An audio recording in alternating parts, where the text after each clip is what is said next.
कैसे हो आप लोग? लास्ट के लेक्चर में हमने पढ़ा था रेजिस्टेंस और रेजिस्टेंस से जुड़े हुए कुछ एक फैक्टर जो उसको अफेक्ट करते हैं। तो आज हम करने वाले हैं रेजिस्टेंस अगर सिस्टम में यूज किए जाए, the number of resistance using in a system, तो वो कैसे वर्किंग करेंगे उनको आज पढ़ते हैं। तो आज हमारे पास रेजिस्टेंस के बारे में पहले थोड़ा सा पीछे का रिव्यू ले लेते हैं। अगर मैं बात करूं रेजिस्टेंस की, पिछले टॉपिक में हम पढ़ चुके हैं कि भी रेजिस्टेंस क्या होता है। It is opposition of current, मतलब अपोज करंट का थोड़ा सा अपोज। तो इनको रेजिस्टेंस को दो अलग अलग तरीकों से यूज किया जाता है। कौन कौन से? अगर मैं इलेक्ट्रिक सर्किट की बात करूं, किसी भी सर्किट में रेजिस्टेंस दो अलग अलग तरीके से यूज किया जाता है। एक किया जाता है इन सीरीज कॉम्बिनेशन में,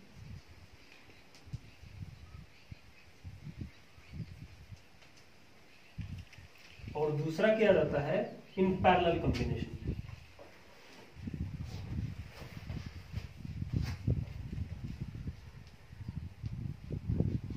सीरीज कॉम्बिनेशन और पैरेलल कॉम्बिनेशन। जैसा कि आपको पता है कि रेजिस्टेंस का यूज क्यों किया जाता है किसी भी सर्किट में, तो उनको रेजिस्टेंस को जब हम यूज करते हैं तो करंट की जो वैल्यू होती है वो कम और ज्यादा हो जाती है। तो उसी तरीके से हम रेजिस्टेंस को इन सीरीज और पैरेलल कॉम्बिनेशन में यूज करते हैं। तो आज हम करने वाले हैं रेजिस्टेंस इन सीरीज कॉम्बिनेशन। तो सीरीज कॉम्बिनेशन में किस प्रकार का उसके अंदर डायग्राम बनेगा। देखो, मैं 3 रेजिस्टेंस ले लेता हूं। फॉर एग्जांपल 3 रेजिस्टेंस हमने ले लिए और उसको हमने जोड़ दिया किसी बैटरी से। बैटरी किसी बैटरी से जोड़ दिया, यहां पे लगा दिया हमने एमीटर, और एमीटर का पॉजिटिव टर्मिनल बैटरी के पॉजिटिव टर्मिनल से हमने जोड़ दिया। ठीक है, तो हमने 3 रेजिस्टेंस माने R1, R2 एंड R3। जैसा कि आपको कॉम्बिनेशन में दिख रहा है, एक बैटरी लगा दी, ये पॉजिटिव टर्मिनल, ये नेगेटिव टर्मिनल, एक की लगाई है। ठीक है, एक की लगाई है, और हमने माने 3 रेजिस्टेंस जिनको हमने डिनोट किया R1, R2 और R3 से। अब कॉम्बिनेशन में ये कि भाई इस सर्किट में से जब करंट फ्लो करेगा तो करंट ज्यादा जाएगा या कम। तो यहां पर हमने 3 अलग अलग रेजिस्टेंस यूज की। तो ये बात यहां तय हो जाती है कि यहां पर जो पोटेंशियल होगा हर सर्किट का, हर एक रेजिस्टेंस का, वो अलग अलग होगा। Potential difference across the resistance of each resistance in a circuit is different. So the potential हमने माना different, कि हर एक रेजिस्टेंस के ऊपर जो पोटेंशियल होगा वो अलग अलग होगा प्रत्येक केस में। जो करंट होगा इस सर्किट में वो कांस्टेंट रहेगा, I current, positive to negative direction. तो इस तरीके से सर्किट के अंदर हमने एक सर्किट बनाया जिसके अंदर 3 अलग अलग रेजिस्टेंस हमने यूज किए, और हर एक रेजिस्टेंस के ऊपर एक पोटेंशियल डिफरेंस हमने क्रिएट किया जिसको हमने माना V1, V2 और V3। तो इस पूरे सर्किट के अंदर जो पोटेंशियल रहेगा, पोटेंशियल डिफरेंस रहेगा,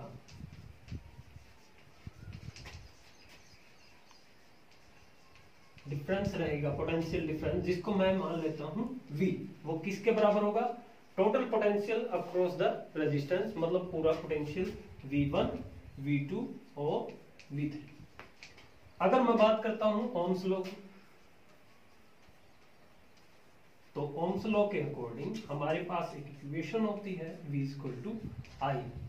ठीक है, तो इस इक्वेशन का यूज करके हम प्रत्येक रेजिस्टेंस के ऊपर जो पोटेंशियल डिफरेंस हमने लगा रखा है वहां पे पोटेंशियल हम फाइंड आउट करेंगे। कैसे? Potential difference across resistance R1, तो कितना पोटेंशियल है? V1। तो यहां पर करंट सेम है, तो रेजिस्टेंस क्या है? R। Equation number 1। और सेम प्रोसीजर R2 रेजिस्टेंस पर, और वही प्रोसीजर हम अप्लाई करेंगे तीसरे रेजिस्टेंस के ऊपर। तो यहां से हमारे पास तीन अलग अलग इक्वेशन आ जाती है। तो इन तीनों इक्वेशंस को हम पुट करेंगे इक्वेशन नंबर, कोई भी नाम दे दिया, इक्वेशन नंबर ए रख दिया, कोई भी नाम दे दिया। तो किसी भी इस तीनों का जो वैल्यूज है वो इक्वेशन नंबर ए में पुट कर दो। तो यहाँ पे v1 की वैल्यू, पहले तो v की वैल्यू पुट करेंगे, v equal to I R equal v1 की value I R one, v2 की वैल्यू आई आर टू और v3 की वैल्यू आई आर थ्री। तो यहां से क्या कॉमन है? करंट कॉमन है। इस सर्किट में जो करंट है वो एक जैसा रहेगा, रिमेन्स कांस्टेंट, सिर्फ बदलेगा potential difference across the resistance. तो यहां से I कॉमन लिया, तो यहां रह गया R1, R2 एंड R3। ये आई आर के बराबर है, I से I कैंसिल हो गए, तो R किसके बराबर आ गए? R1 plus R2 plus R3।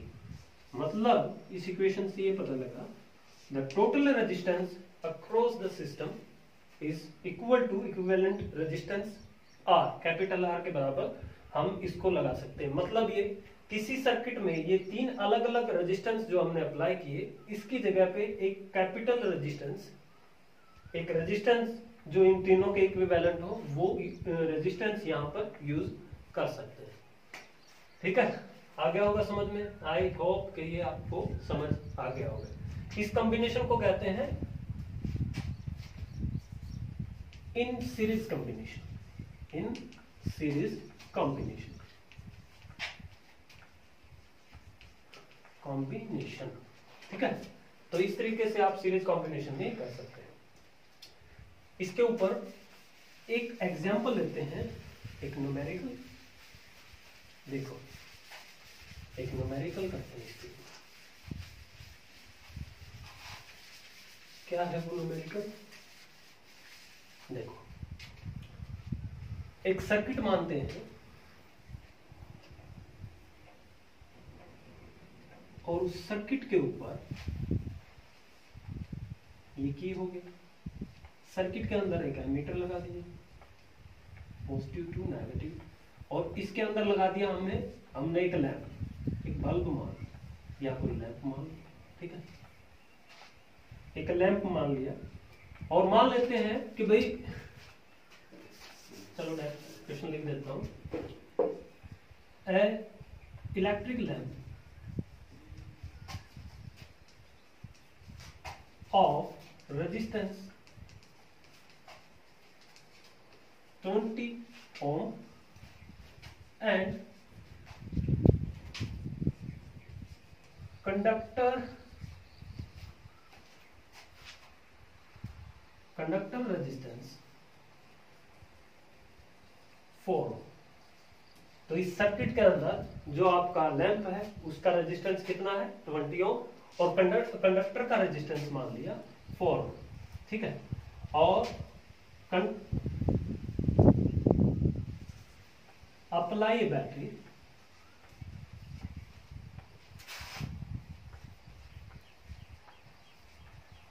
across the circuit is 6 volt. 6 volt की इसके ऊपर एक बैटरी अप्लाई कर दो, ये लो 6 वोल्ट की बैटरी लगा दी। ठीक है, तो हमें 2-4 क्वेश्चन इसके अंदर से फाइंड आउट करना है। क्या है वो दो? पहला क्वेश्चन मान लेते हैं, टोटल करंट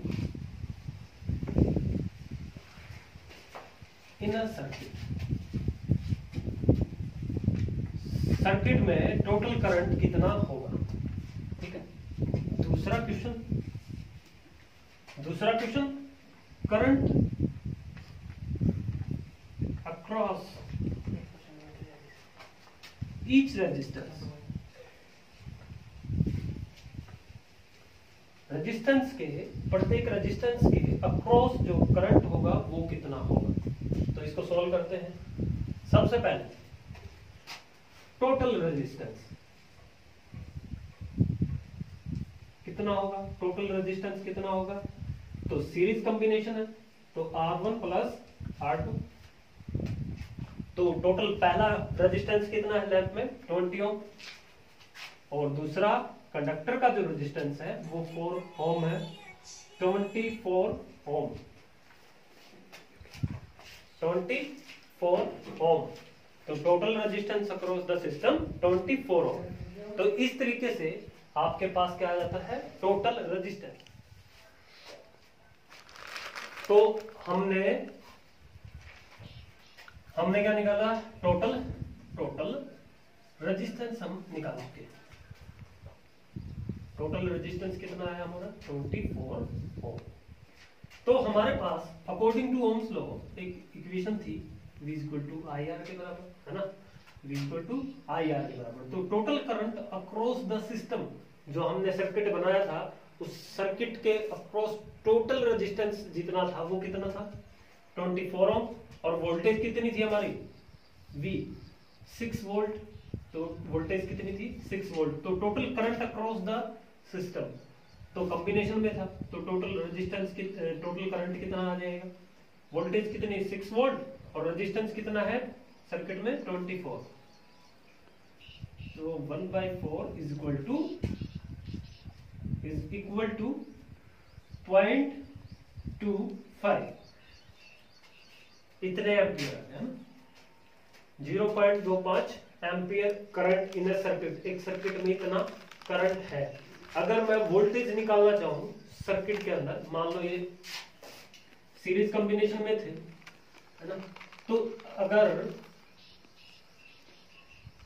अगर ये 4 ओम का था और ये 20 ओम का था, ठीक है, अगर 4 ओम के अक्रॉस अगर वोल्टेज निकालना चाहूं तो V1 की अगर मैं बात करूं V1 is equal to IR1, ठीक है, तो V1 किसके बराबर आ जाएगा, I कितना है 0.25, ठीक है, और R1 कितना है 20 ओम, ठीक है, इसको सोल्व कर लो, पॉइंट हटाओ, 100 आ जाएगा, 4 आ जाएगा, 5 आ जाएगा, ठीक है, 5 वोल्ट।